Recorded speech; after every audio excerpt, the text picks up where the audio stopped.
있는 광조 장엄상 보살이고, 묘장엄왕은 그렇게 해서 두 아들은 지금의 야광보살과 약상보살이다 라고 이렇게 됐습니다. 야광이라면 이제 약자는 이제 이렇게 병 고칠 때 쓰는 그 약 아니겠습니까? 그 야광하면 떠오르는 부처님이 있으시죠? 약사열에 부리잖아요. 근데 법화경에는 야광보살이 여기 말고도 야광보살 본사품이라고 아예 품까지 이렇게 23품인가 그러죠. 제23 야광보살 본사품에 야광보살의 전생 이야기가 나와요. 그러니까 야광보살의 전생 이야기를 거듭해서 두 번을 이제 이야기를 했는데요. 석가모니 부처님의 전생 이야기는 이제 대통지승불의 16번째 아들이다. 그리고 상불경 보살은 나의 전생이다. 이렇게 이제 밝히셨죠. 제바달다하고의 인연도 내가 전생에 큰 법을 구하려 할 때 왕이었었는데 북을 쳐서 전 세계에 나를 가르쳐줄 선지식이 있으면 누구요? 했는데 그때 제바달다가 한 선인이 있었는데 그 선인이 그 법화경을 알려주셨다. 그런데 나중에 알고 보니까 지금의 제바달다가 그때의 선인 스승이었다라고 밝히셨죠.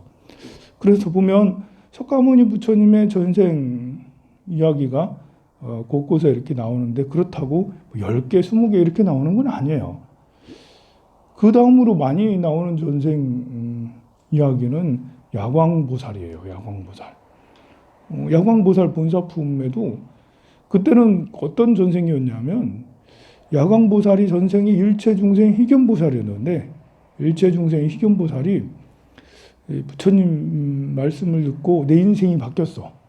이렇게 부처님께서 내 몸도 나아주시고 내 뭐 이렇게 그 마음도 행복하게 해주시고 주변도 다 좋게 해주시고 야 부처님께서 나에게 주신 은혜는 그 무엇으로도 갚을 수 없다 해서 매일매일 공양을 올렸어요. 쌀 공양, 꽃 공양, 향 공양, 과일 공양, 공양이란 공양은 매일매일 올렸는데 공양을 올리다가 이걸로도 부족해 해서 드는 생각이 내 몸을 공양 올려야겠다. 세상에서 제일 값진 건 내 몸이잖아요. 돈이 더 중요해요? 몸이 더 중요해요? 몸이 더 중요하잖아요. 그죠? 몸하고 바꿀 수 있는 것은 아무것도 없다. 몸을 부처님한테 공양을 올려야지 생각을 했고는 몸을 공양을 올리셨어요. 그냥 이렇게 이제 몸뚱아리가 아니라 이 몸은 부처님이 받아주실라나? 그 뚱뚱한 이 몸을 별로 이렇게 먹을 것도 못 되고 쓸거리도 못 해가지고 나의 정성은 나를 그냥 올리면 제일 나한테는 내가 중요하잖아요. 부처님한테는 과연 내가 중요할까? 내가 좀 귀해야 되는데 여러분들도 한번 생각해 보세요. 여러분들을 몸을 부처님한테 올리면 좋아할까? 좋아할까? 과연 부처님이 여러분의 몸을 좋아할까? 나는 정성을 다해서 부처님한테 내 몸을 다른 것, 돈도 뭣도 다 이거보다 더 중요한 건 내 몸이에요. 부처님 이 몸을 가지세요. 너무 부담스럽겠네. 그죠? 관리하기가 너무 힘들어요. 그래 이제 그 남한테 선물을 공양이라는 게 선물이기도 하잖아요. 남한테 선물을 하더라도 내가 좋아하는 걸 주면 안 되는 거죠. 그죠? 다 좋아하는 나도 좋아하고 너도 좋아하고 우리 모두가 좋아하는 이런 걸 선물을 줘야 되는데 나는 좋아하는데 상대는 안 좋아. 이러면 일방적인 공양이고 일반적인 선물이고 일방적 사랑이잖아요. 상호 서로가 사랑을 해야 되는데 선물을 준다는 것은 서로 사랑을 주고받는 건데 서로가 받는 사람도 정말 사랑받는구나 이렇게 생각을 하면서 받아야 되는데 부담스러워. 그렇게 그래서 내가 좋아하더라도 내가 내 몸을 귀하게 여기더라도 그 일체중생 희견보살은 몸을 그때부터 이제 백복으로 장엄을 하게 되죠. 온갖 향유를 먹기도 하고 바르기도 하고 몸에서 향내 나게 몸매가 아름답게 보나마나 이제 헬스도 하고 그렇게 할 거예요. 그 뜀뛰기 마라톤도 하고 뭐 그래가지고 먹는 것도 잘 먹고 이렇게 초콜릿 볶음 딱 만들어가지고 몸이 아주 몸짱이 되지 않았겠어요? 그렇게 하기를 굉장히 오랫동안 몸을 만든 다음에 부처님 전에 공양을 올리는데 한 색만 올리지 않았어요. 그 공양을 이제 향 태우듯이 공양을 올린 거예요. 몸을 공양을 올렸어. 그냥 요 위에 내가 올라갔어. 이렇게 해가지고는 한번 올라가면 그 다음은 끝이잖아. 그래서 생각을 하신 것이 소신공양을 한 거죠. 향을 태우듯이 내 몸이 향이야 해서 몸을 향 태우듯이 태우셨는데 몸을 태우는 시간도 여기 보면 굉장히 오랜 시간을 몸이 타게 되고요. 그리고 향내음도 굉장히 진동을 했다라고 그러죠. 그리고 나서 그것이 다음 생에 또다시 보살로 태어나서 또다시 그렇게 소신공양을 올리고 또다시 소신공양을 올렸어요. 그 일체중생 희견보살은 현일체 색신삼매에 들었어요. 그렇게 해서 몸을 공양을 올려서 나중에 야광보살이 되죠. 그리고 야광보살, 그 묘장엄한 본사품에도 이렇게 보면 그 아버지를 이렇게 교화할 때 아버지가 이제 바라문교를 믿었잖아요. 오늘 독송했잖아. 바라문교를 믿었는데 아버지를 부처님 법에 이렇게 이끌기 위해서 몸으로 신통을 보여요. 하늘 공중에 올라가서 물을 뿜기도 하고 불을 뿜기도 하고 앉기도 하고 섰기도 하고 뭐 이렇게 하면 보면 몸으로서 신통 변화를 보인다라는 거예요. 방광이 나기도 하고 그러면서. 그래 그리고 나서 이분이 야광보살이다. 그래서 우리가 이제 야광보살하고 약사여르부라고 서로 연관을 지으면 약사여르 부처님은 몸을 낫게 해주시는 분이잖아. 물론 몸을 낫게 하는 데는 마음을 낫게 해서 몸도 낫게 하겠지만 일단 몸과 관련된 분이 약사여르 부처님이잖아요. 그래서 그렇게 생각을 하면 야광보살이 약사여르 부처님이요.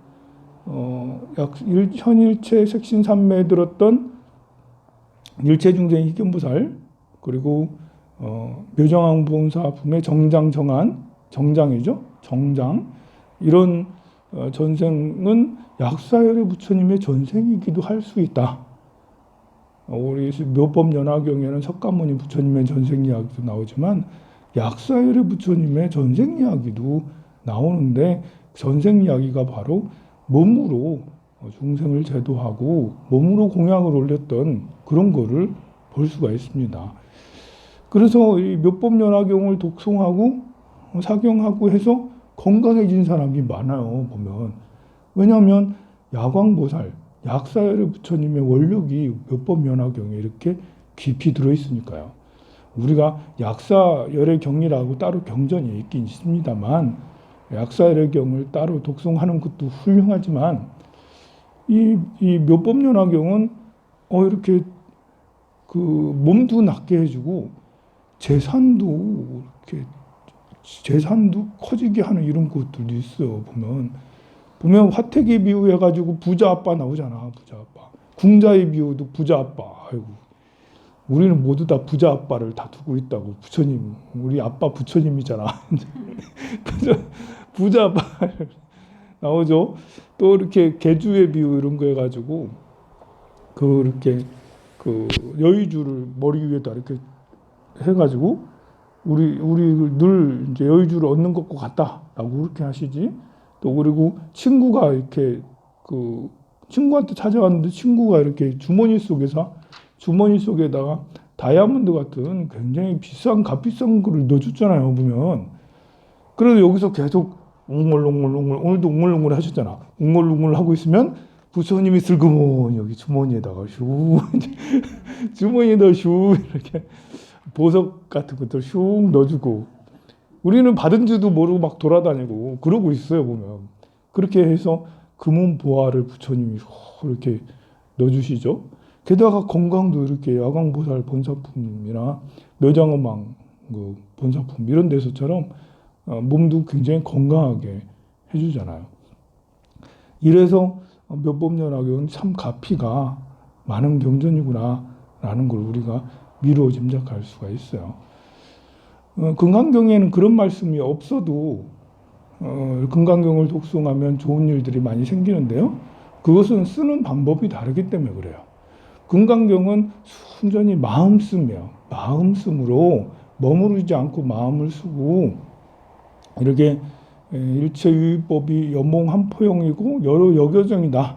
물거품이고 모든 집착들을 그림자 같고 꿈과 같고 그러면서 집착에서 벗어나고 그런 상태에서 계속해서 진리의 말씀을 전하라는 그런 거였고요. 금강경에서 말하는 진리의 말씀은 딴 게 아니에요. 진심이에요.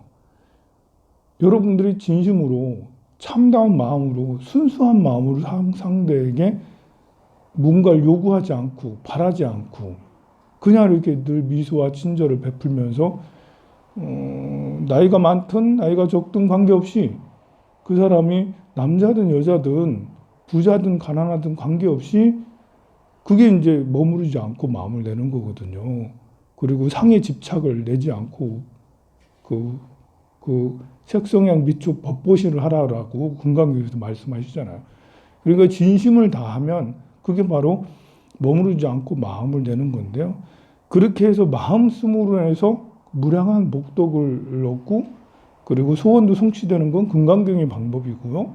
법화경은 훨씬 더 광범위하게 말씀을 하세요. 그런 진심도 말씀하시지만 이렇게 그 약사열애 부처님의 전생처럼 야광보살의 전생처럼 그런 이야기. 석가모니 부처님도 가만 보면 하심의 말씀을 하셨잖아요. 이렇게 스승 왕인데도 불구하고 선인 제바달타 같은 그런 선인을 모시고 그 앞에서 종로릇을 했어요. 왕이 종로로 사는 건 정말 어렵거든요. 예전에 양무제라는 우리 자부대랑 참법을 지은 양무제도 출가를 한 번씩 하셨거든요. 출가를 황제 노도를 타다가 이렇게 한 번씩 출가를 하세요. 보면 절에 가가지고 마당 쓸고 이렇게 하셔. 그런데 그 모습에는 목적이 항상 있었어요. 불사를 해야겠다라는. 그래가지고 그렇게 하고 있으면 대신들이 와가지고 너도 나도 와가지고 집문서 갖고 와 금덩어리 갖고 와가지고 마마 황제를 그만하소서 국사를 돌보아야 되지 않겠습니까? 이러다가 나라가 망해요. 그러면 이제 마지못해서 그러니? 해가지고 그러니? 하고는 이제 해서 다시 황궁으로 돌아가고 또 몇 년 지나면 불사를 또 해야 되는데 욕심이 나가지고 또 다시 불사하러 딴 데 가지 않고 절에 가. 그래서 출가를 해. 그렇게 해가지고 여러 번 왔다 갔다 했는데 그러면 그것은 이제 이렇게 아무리 훌륭한 불사라 하더라도 양무제는 결국은 굶어 죽게 되거든요. 아주 이렇게 나라를 잘못 다스려 가지고 너무 오래 장기 집권하면 그렇게 말로가 안 좋은 거야. 아무리 불사를 많이 해도 불사 많이 하면 복덕이 얼마나 많아요. 아니 그것도 좋은 의도로 할 때 복덕이지. 그게 오래 지나고 나면 이상해진다고요. 빈비사라왕도 그렇게 부처님 잘 모시고 절도 많이 짓고 해도 결국은 죽을 때는 아들에게 죽고 바사의 왕도 역시 마찬가지거든요. 이 모든 왕들이 모두 다 장기 집권해서 생기는 일이에요. 장기 집권을 하니까 아들들이 쿠데타를 일으켜 아니면 국정에 문제가 생겨서 본인이 이제 큰 위험이 닥쳐. 근데 이제 우리 석가모니 부처님의 전생에는 진짜 출가를 하셔가지고 제바달타 같은 사람을 선지식으로 모시고 그 사람 그렇게 뭐 정말 불때가면서 물 길어가면서 반일해가면서 그래 모셔가면서 그래서 얻은 게 법화경이었거든요. 보면 우리가 이제 이 법화경을 얻고 하는 것이 세상에 그 무엇보다도 더 중요하다는 것은 그래 세상에는 돈도 중요하고 건강도 중요하고 다 중요하지만 결국에는 진리의 말씀을 석가모니 부처님은 전생에 얻었잖아요. 그래서 그 다음으로는 상불경 보살 같은 넓고 큰 마음을 또다시 하심하면서 낼 수가 있었잖아요. 그런 것이 마음으로 그렇게 하심해서 모든 중생을 존경하고 가벼이 여기지 않고 부처님처럼 모시고 거기에 있는 마음 씀씀이도 우리가 법화경에서 배울 수 있고 내 몸을 아끼지 않고 남을 낫게 하는 거, 여러분들 아들, 딸들이 병들지 않고 주변의 이웃들이 병들지 않을 뿐 아니라 병든 사람을 여러분들이 만나서 얼굴을 보자마자 나를 생각하는 이런 사람들이 건강해지고 약을 얻게 되면 얼마나 좋겠습니까? 그러려면 몸을 아끼지 않는 야광보살 전생처럼 그렇게 몸을 아끼지 않고 보시를 하면 약사여러분과 같은 그런 대원력을 이루는 그런 것이 될 수가 있습니다. 그러니 여러분들도 절할 때마다 내 몸이 야광보살과 같아지다 라면서 무릎이 깨지더라도 이마가 깨지더라도 이렇게 허리가 아프더라도 그래도 또 해야지 이러면서 그런 열정을 가지고 기도 수행을 하고 그런 원력을 세운다면 아무 생각 없이 기도하는 것도 효과가 있지만 그래도 원력을 세워가면서 야광보살과 같게 하여지이다. 약사여러분과 같게 하여지이다. 창불경보살과 같게 하여지이다. 하면서 원력을 세우면 그게 이렇게 그 나침판처럼 지남침처럼 가야 될 길이 다 이렇게 가게 돼서 그쪽으로 쭉 갈 수가 있거든요. 그래서 이제 자꾸 여러분들 원력을 세우라 하는 거고 법화경에는 그런 말씀들이 너무나도 많아요. 묘음보살도 관세음보살도 야광보살도 보영보살도 여기 나오는 불보살님들의 그런 말씀들은 우리의 이제 그 롤 모델이라고 할 수가 있습니다. 성불하세요.